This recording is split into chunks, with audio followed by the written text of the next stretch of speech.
I did something I almost never do the other day. I walked out of a film, or more precisely, I walked out of the trailer for a film. Here's what happened. I had gone to a cinema to see Piranha 3 DD because I had to review it, and it hadn't been press screened because, surprisingly enough, the distributors didn't think the press would like it very much. They hadn't bothered to put on any press screening. So I paid to go and see an 11 o'clock screening in central London. And Piranha 3 DD, as you can probably guess, is rubbish, but it's rubbish in 3D. And a sign came up at the beginning of the film which said, "Time to put on your 3D glasses." So I did. I took off my glasses. I put on my 3D glasses. These aren't them, it's a pair of sunglasses. This is for illustration. I put on 3D glasses, sat back for Piranha 3 DD. But no, I'd been asked to put the glasses on because they were about to show me a trailer for Prometheus. Now, I have been attempting to avoid trailers for Prometheus for the past few months. Wherever I go, I've been trying not to see any of Prometheus, not to see the 10 minutes that were shown to critics, not to see the stuff online. I certainly didn't want to sit there and have it plot spoilt by watching a trailer in 3D. So I got up and I left the cinema. And I came back to the cinema, put the glasses back on, and watched Piranha 3 DD. Actually, I should have done it the other way around. But this leads me to your responses to a blog I did recently about this practice of showing bits of films in advance, and more people demanding to see little bits of films rather than seeing the whole film. And I said, enough. I just want to see the whole film from beginning to end in the right order, and up until that point I don't want to see anything. Well, this seems to have touched a nerve. Here are some of your responses. This from Willem's Film. I actually stopped watching trailers for the past couple of years, and honestly, my film-going experience has benefited so much. I now enjoy every film from beginning to end without thinking when that next bit from the trailer is going to happen. Although it's a little awkward for the person sat next to me in the cinema as I stare down at the floor or close my eyes while the trailers roll. There's a similar sentiment expressed by Catriona, who says, "In all honesty, I've never sat and watched an excerpt from a movie that hasn't been released yet. Why? Because it's pointless. I want to be amazed by the final product and to enjoy it on the big screen not knowing what's going to happen."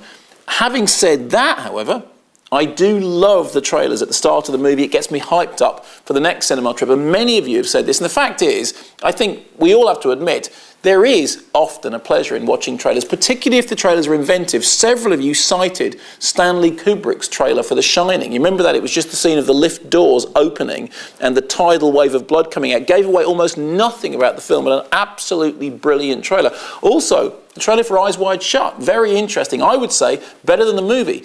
Certainly shorter than the movie.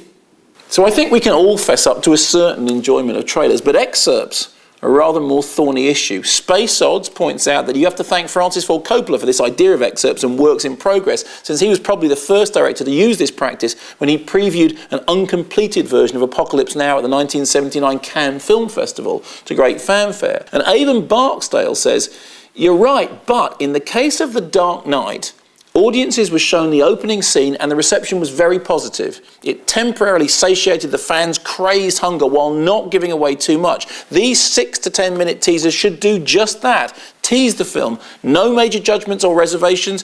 It's merely a tiny glimpse of a work that should be reviewed in its entirety." This is an interesting point from Crazy Blue. To me, in many ways, this new way in which films are being reviewed in different sections is very similar to the way in which video games are covered. Eventually, the actual game will be released, but by then, many reviewers and people will have made up their mind. And this from Armadillo Slim, don't studios test screen films with an audience present at times? I mean, it's a way for them to judge reactions and see whether the film plays right on screen. And this from Mi Pormelan writes, "Is it worth pointing out Iron Sky and its development history now? I found out about that film, which I've yet to see, from your blog. I decided I wanted to see that film based on excerpt footage from that blog, although the second trailer called me off a bit. Arguably, Iron Sky's model of crowdfunding, crowdsourcing would not have worked without a release early, release often behaviour, even if what was released were necessarily tiny, disjointed bits and pieces." Now, clearly, this whole debate about trailers and excerpts is going to run and run, but I want to finish with this comment from Jay Fano, who has some interesting things to say about frame rates, but then says, "As for these 10-minute previews, not content with a good enough viral campaign as, say, Dark Knight had, Fox clearly want Prometheus to be a massive hit and will hit us around the head with marketing until our ears bleed between now and the release date, even if this means giving the entire plot away. Dark Knight Rises, on the other hand, is now starting to interest me because it remains an unknown quantity." And now, here's the real killer point from this post. A few years ago, Channel 4 showed a preview of the first 10 minutes of the Dawn of the Dead remake, which turned out to be the only halfway decent 10 minutes of the entire film. Yes, you're right, they did. I remember it well. You know why I remember it well? Because I presented it. There am I complaining about 10-minute excerpts from films. It all starts with Dawn of the Dead, and it turns out it's all my fault.